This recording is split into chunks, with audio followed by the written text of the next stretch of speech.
Welcome to Heidelberg, the romantic city of science. With its glorious old town, grand castle, and quintessential Riverland vibes, it is no wonder this city is often considered the most beautiful in Europe.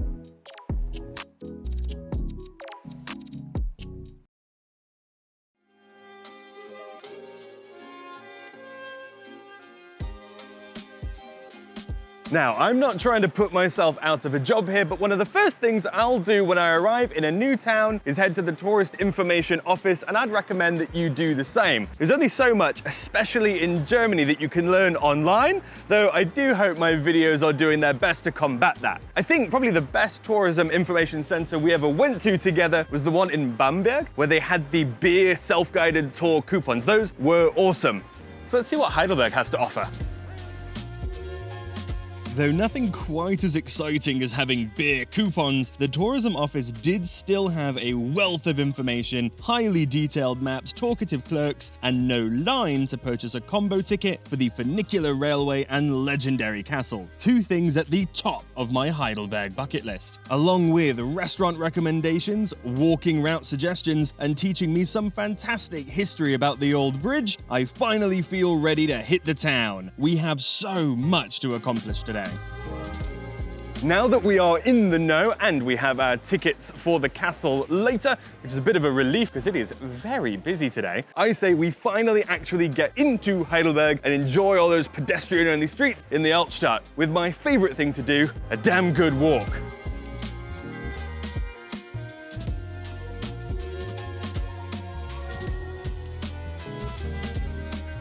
The very layout of Heidelberg is actually quite different than most of the Germanic cities that we've gone to together, because they're usually, like most villages, clustered around the actual village or town center. But Heidelberg, no, the Neckar Valley is way too thin and thrust up against the hills and the river. Heidelberg has sprawled out in an incredibly long line that might take you about 30 to 40 minutes to cross. It's very different.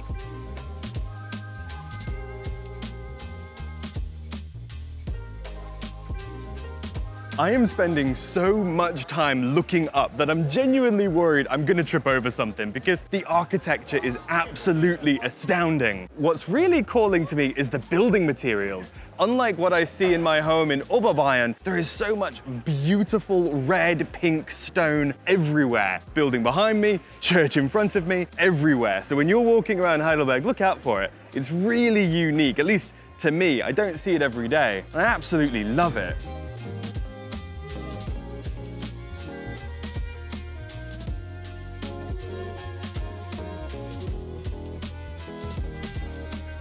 Something truly exceptional and fascinating about Heidelberg is its relationship with scientific research and academia. Home to Germany's first university, founded back in 1386, that is still world-renowned today, this has created a noticeable demographic shift within the city, leading to the fact that a quarter of this city's population are students, and about a third, say around 56,000 people, have immigrant backgrounds. This gives the city perhaps a rather American atmosphere, but not because of all the tourists, but because it really is a melting pot of so many different cultures coming together to build something greater than the sum of their parts. Such diversity and community in such a beautiful classical old world setting, it is wonderful.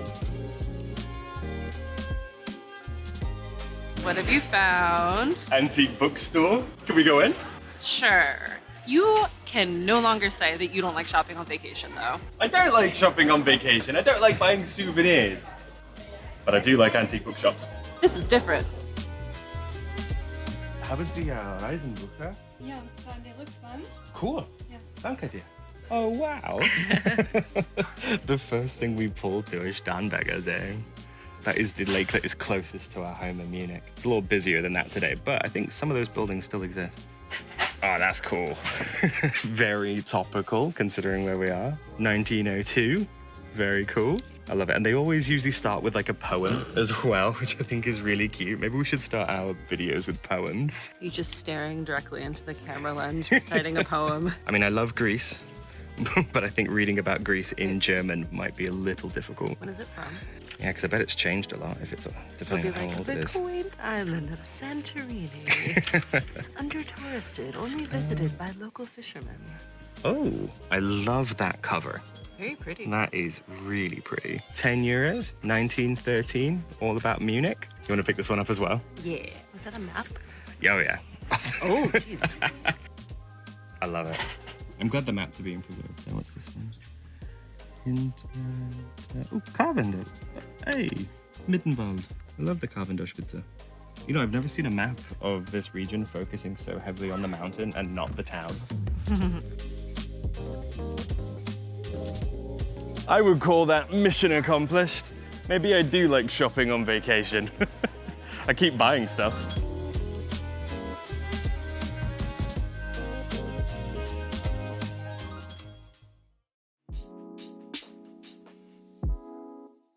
I'm gonna level with you real quick, maybe peel back the curtain.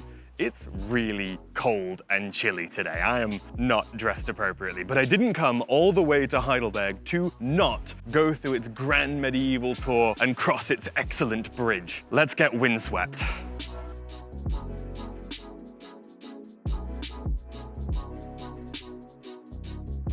What fascinates me the most about this bridge, though, besides the fact that it has amazing views of the castle, is its history. It may not surprise you to hear that the first bridge constructed over these very banks was built by the Romans around the year 100 AD.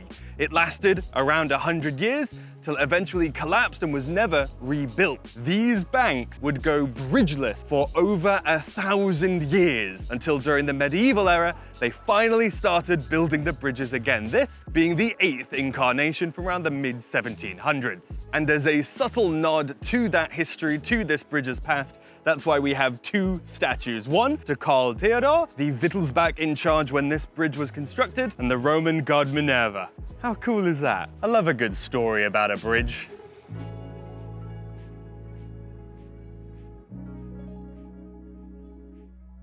Unfortunately, our walk across the bridge comes to its natural conclusion on the other side. Now, the most popular thing to do once you get over here is to hike up into the hills and visit the Philosophenweg, the Philosopher's Way. But I'm not going to. You know I love a good hike and I love good views, but the weather is way too cold, I am way too chilly, and I know the weather is supposed to be much hotter, and we're gonna be going out further deeper into the Neckar Valley to go on a really good hike. So I don't need to do one right now. I think I'm gonna skip it. A lot of people also just hike the Philosophenweg to get views of the castle, but let's be real, the best views of the castle are right here from the bridge, so only do it if you really feel like a good walk, you know?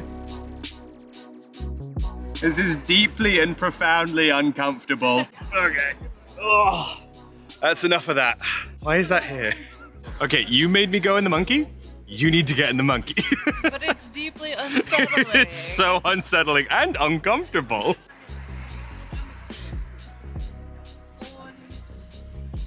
Do you feel fulfilled? I feel very artistic. Doesn't it make you bend your back in the worst way? It really does. It's not ADA compliant. In that everyone else has started showing up wanting to take photos with the monkey, but no one else is brave enough to wear it like a hat. You gotta wear the monkey.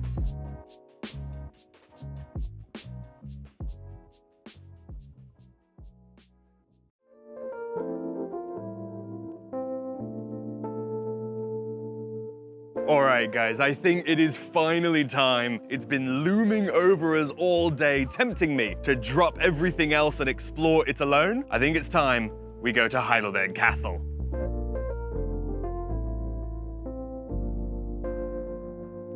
I love riding funiculars, though I do feel a little bit bad that I'm not doing the hike, but there'll be plenty of hiking tomorrow. Today, we ride transit.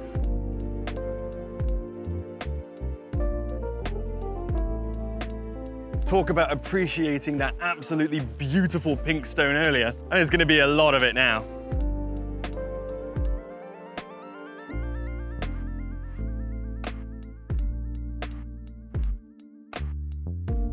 Okay, so first impressions, what are you thinking?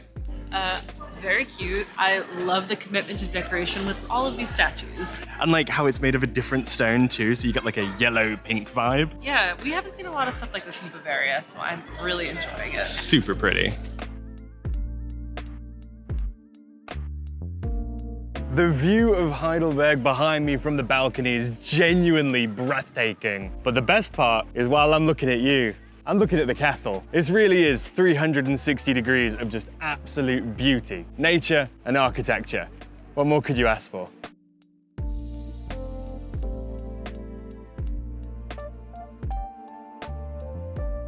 In a way though, to me, it comes off like a red Salzburg. Go watch that video if you haven't. The way that we're just kind of smushed in between two hills with the river. Very Salzburg, very beautiful, very riverlands. Very different than Oberbayern.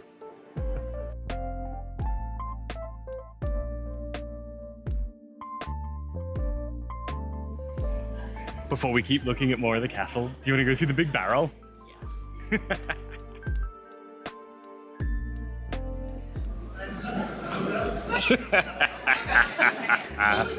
It seems a little ridiculous and unnecessary. TV. I don't think that's the big one, dude.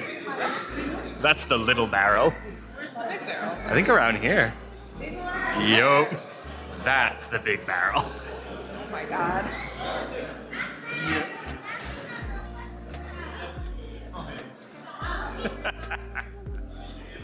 So it's the baby barrel. Baby barrel.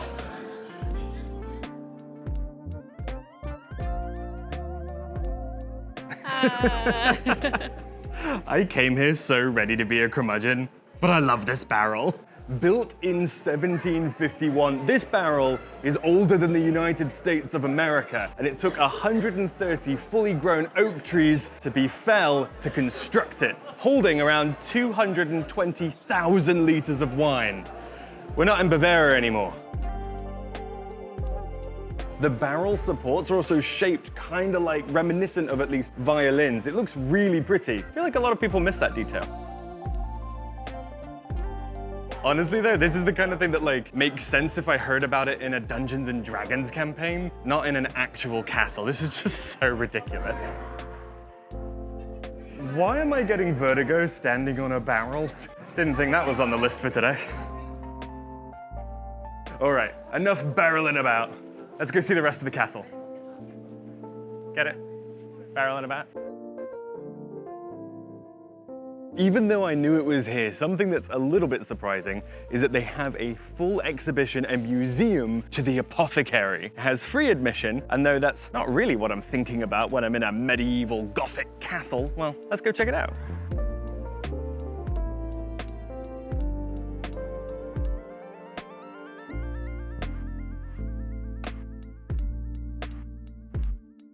I really like this museum. It's way better than I thought it was gonna be.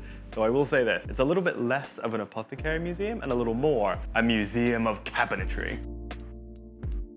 Heidelberg Castle was awesome. I am so glad we sprung for the ticket to go inside. The exhibits were great, the views from the balcony was fantastic, and I love that big barrel. But don't forget, outside of the ticket, you can just walk around the castle itself, and I always recommend you do that. Bask in its ambiance, because the worst part about being in the castle is it makes it hard to see it. This view here is completely free. Not bad.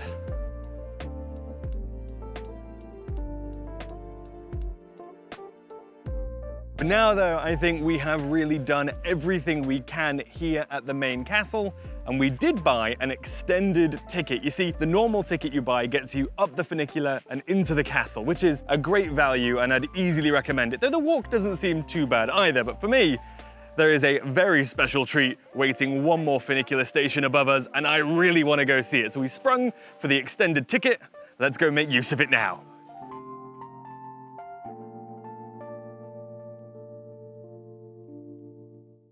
Because we get to ride in the century-old historic funicular carriage. I am so stoked. This is the coolest thing.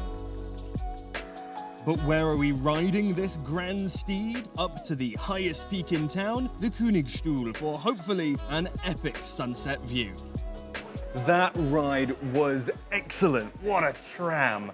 And at only 5 kilometers an hour, that's what it felt like, It genuinely seemed to be shaking itself apart. That might not be everyone's cup of tea, but I loved it. Admittedly, it was not the most scenic of the funiculars we have ever taken, unless, of course, you managed to snag yourself a spot right at the bottom of the carriage. Those views looked daunting.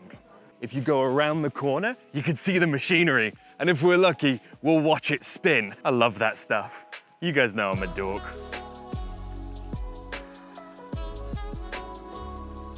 That is not a bad view. I really do hope the camera can do justice to this. If it can capture 30% of its beauty, it'll be a good looking shot. Its view is magnificent.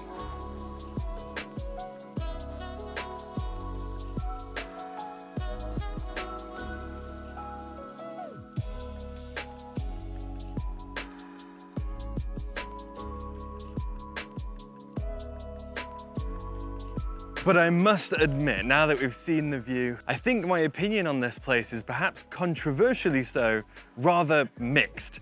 There's not a ton to do up here, and the restaurant, though it looks really cool, is completely booked out. Then on a chilly, cold day like today, where you can't sit outside at the bar and instead have to sit inside, I don't know if it's the most efficient use of your time and money. Now, I did it, and I'm happy that I did, because I'm traveling with my hobbies. I absolutely love riding historic railways. So for me, doing that and getting that view and sitting inside while I wait for it to return, that was a perfectly good thing for me to do. But for you, I'm not gonna say you have to do it, because I never do. It's all about doing what you like and what's efficient for you. This isn't for everybody. Don't feel like you have to come up here, but if you do, I'm sure you'll love it. Now, with all of our major tentpole activities for the day accomplished, there is only one thing left on my Heidelberg to-do list: have a traditional and hearty dinner. We asked for recommendations at the tourism office earlier, and we were told that we needed to check out Vetter's Brauhaus because they have an amazing beer selection, which I think we've damn well earned. So let's get tasting. It looks unfiltered and quite tasty. Yeah, that reminds me of home, all right? It's quite good. Decently balanced. I would call that almost a perfectly neutral Bavarian beer. It's really good. I could drink about 20 of these, I think. Maybe 30. The second in the lineup is a dark Weissbier. And any fan of the channel knows I love these, but I never get them. The last time was actually the smoked Weissbier in Bamberg. Yeah. I really like the fruity notes that you get with a Weissen. Frankly, the Dunkelweizen is always my favorite. I like this more than a regular Weissen beer. Not quite as good as the one in Bamberg, but very, very good nonetheless. Third in the lineup. Now this is very cool. Depending on when you come to this restaurant, this changes. This is the seasonal beer. We're here in October, so they have the Märzen. I'm very excited for that. Oh yeah. That's way more hoppies. Very, very hop forward. Maybe not to an American at least. Compared to the rest, compared to classical German beer, it's a lot more bitter. It's really nice. And lastly, perhaps the most famous beer here, the Vetter 33, the winner of Strongest Beer in the World, 1994 edition, Guinness World Book of Records. And honestly, the one I am most intimidated by. I was worried I was gonna have to drink a liter of this, but I can handle 0.1. I've been to Stark Beer Fest. You've been with me. I can handle this. But see how it goes. You go back in time, you give this to some medieval monks trying to skirt the rules of Lent, they would love it. This is an incredibly good Stark beer. I could not drink a liter of it there. Can I pair some? Oh yeah. You have had quite the devil with Stark beer. I really have. Let's hope I don't end up... I'll not say what happened to me at the Stark Beer Fest. You looked so put together in the Stark Beer Fest video until after the camera. Oh my god, that is so strong. Do you want to try my Radler? Oh my god, yeah. We have the Hue beer, a beer Hugo made with their Helles, drinking through a straw.